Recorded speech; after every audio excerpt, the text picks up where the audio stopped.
How's everybody doing? All right. So I'm Abhi. I am honored and really excited to be here today and to be in a room filled with pretty awesome young people. Whether you realize it or not, each and every one of you in this room has shaped a dream and inspired someone in your life in some special way.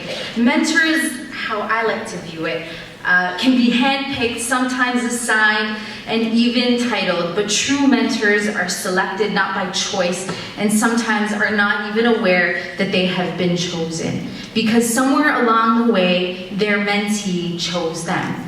Because they lived life by example, they are someone who dared to dream and lived to inspire. I'm humbled to be in the presence of so many giants who've lent their shoulders for young people to rise upon. As a young person myself, leaning toward the older end of the young person category, I know I speak from unified voice when I say to all of you that we are who we are today because you believed in us. And so I'd like to take this opportunity by starting this evening off with expressing my deepest gratitude to everyone gathered here today. In particular to every youth worker, staff, director, everybody who's ever walked through the doors of CanTYD, because you know how freaking amazing all of you are, that have created a community and a culture that is deeply woven into the fabric of who Toronto Tamil youth are today. So please help me in giving a huge shout out to the reason why we're all here today. So let's give a round for CanTYD.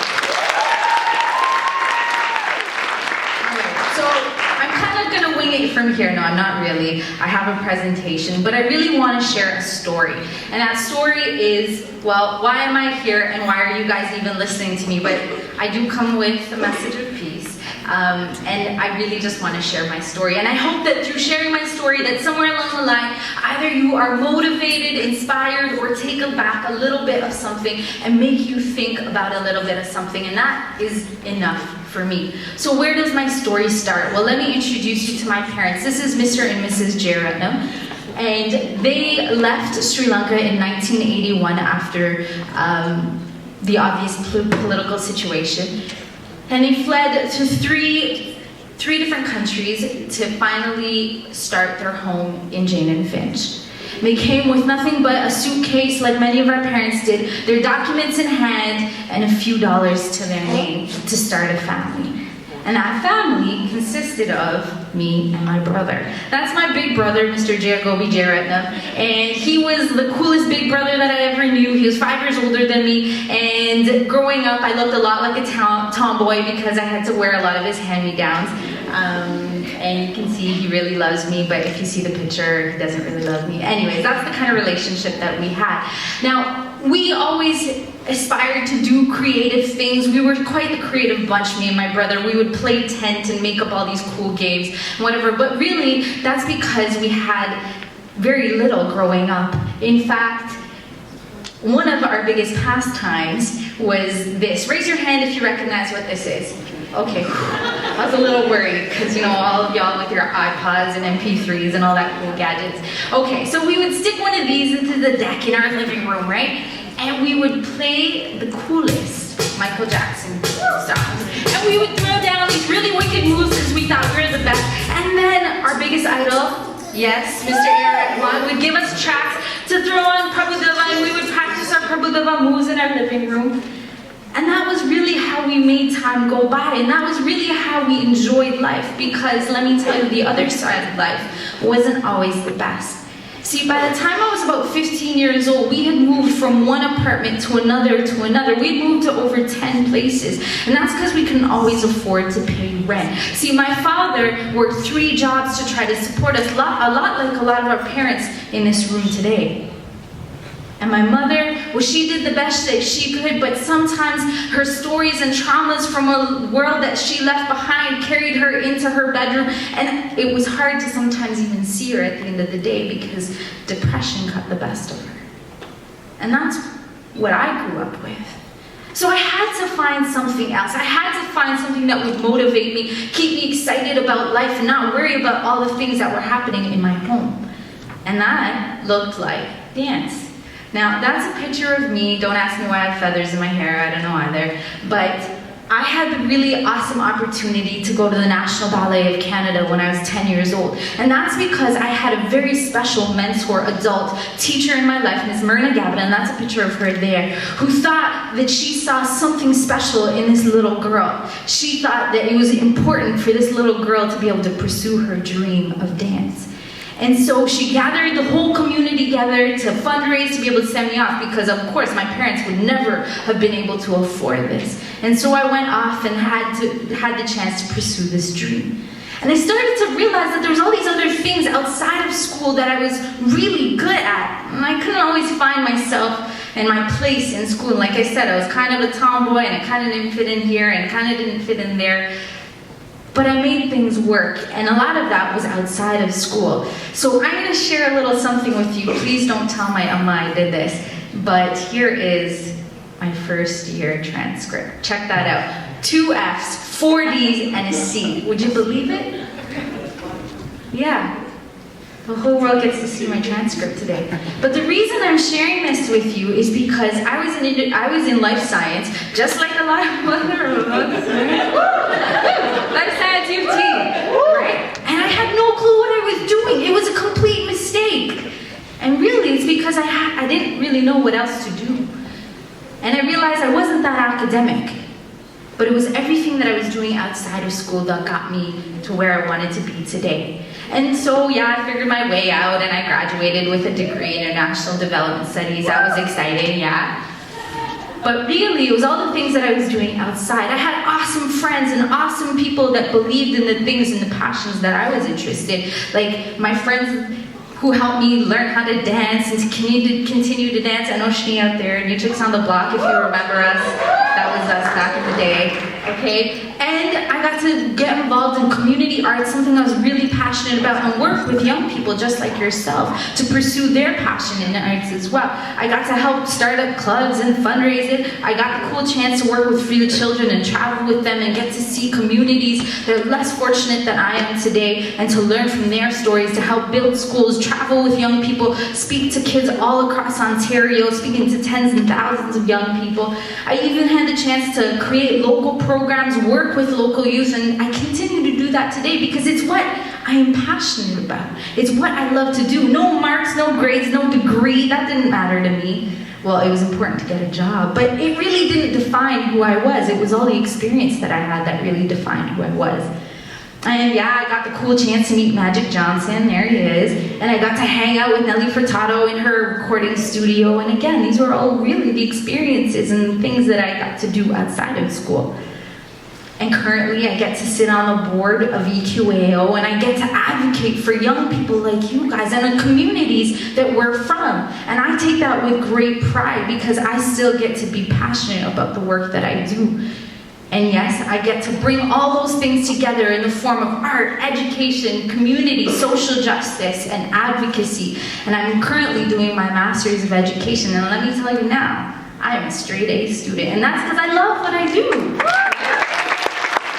that's what it is. It's figuring it out. It's finding it out. It's falling. It's, stumbling somewhere along the way. So yeah, you fail a bit, or you trip here, or your mom says you should have done this, or you should have done that. But really, it's about what makes you happy and what makes you passionate, because all those things add to your story. So where does my story come from? Who is my passion? Who is the person that inspired me? I had a lot of amazing people along the way. I had lots of great friends, lots of mentors.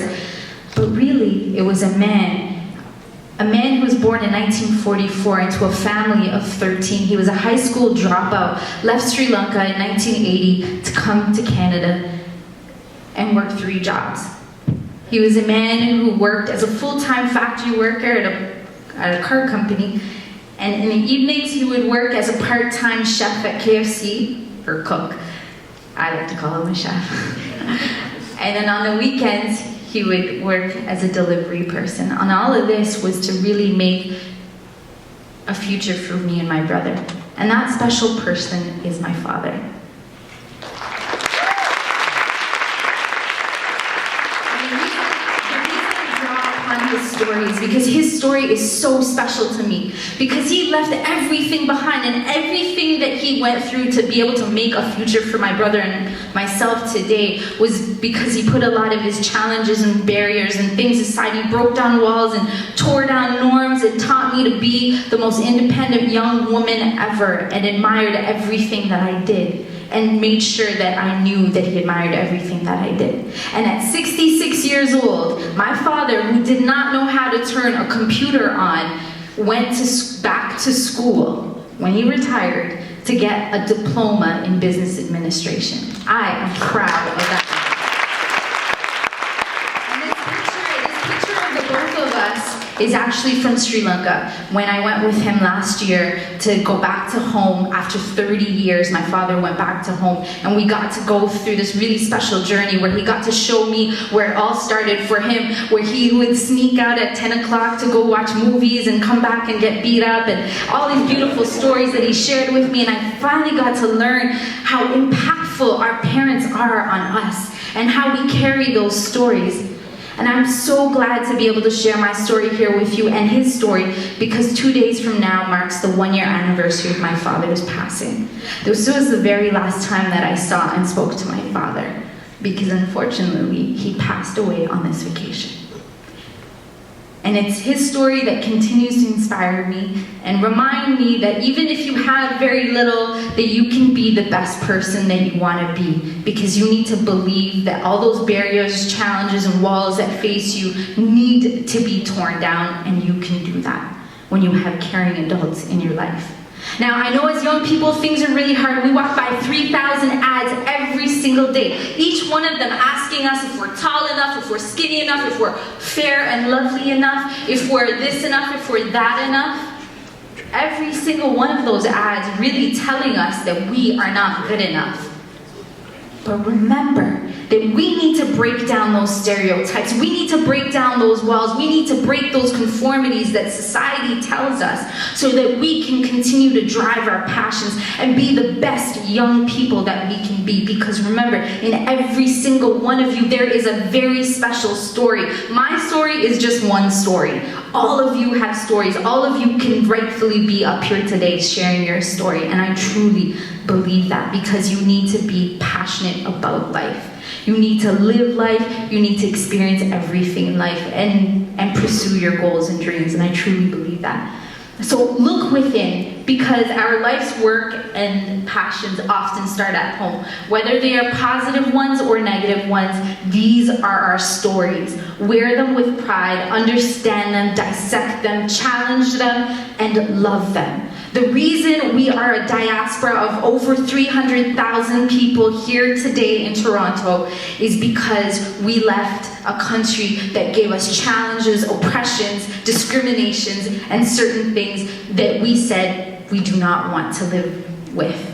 And we are here today, and we have big dreams, and as young people, you can live those dreams if you break those barriers down. And that's why I say it's really important to love your brown skin, to love your 23-letter name, and to say it with pride, because that is who we are.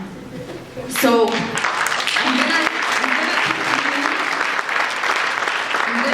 conclude here, because I know I've been talking off and I have a time limit, so I just want to end off. But what I want you to do is, I know this is kind of corny, but close your eyes for me. Close your eyes for a real quick minute. Now, raise your hands really high if you're an adult that cares about the future of our young people, and keep it up nice and high. I want to see them nice and high. Raise your hands if you are a young person that believes that you deserve only the very best. Raise your hand nice and high. Raise your hand if you believe that we should all be big dreamers. Raise your hands nice and high. Now open your hands and look around. We are all in this together. You see, we have built community together. We are all the reason why we're here today. CanTYD is a big part of that. What I say is that we all have beautiful big dreams. Our young people have amazing dreams. They are soaring above us today. As the adults in this room, as community makers, as frontline workers, let's create the platforms for those dreams to be able to land. And I think CanTYD does a lovely job at doing that. So adults in the room, can we give a huge round of applause to all the amazing young people?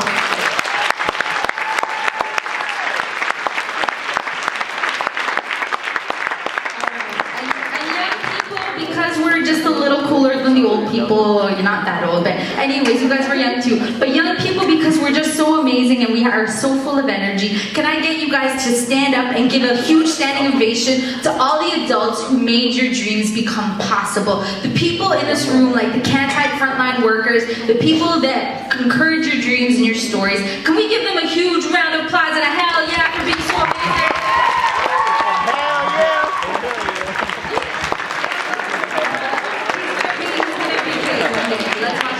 Thank you so much for your time. You guys have been all so lovely. Thank you for this opportunity. Vanakkam and Narkam. Thank you for sharing your story. It was very amazing. I'm pretty sure you have inspired many of us. Thank you so much.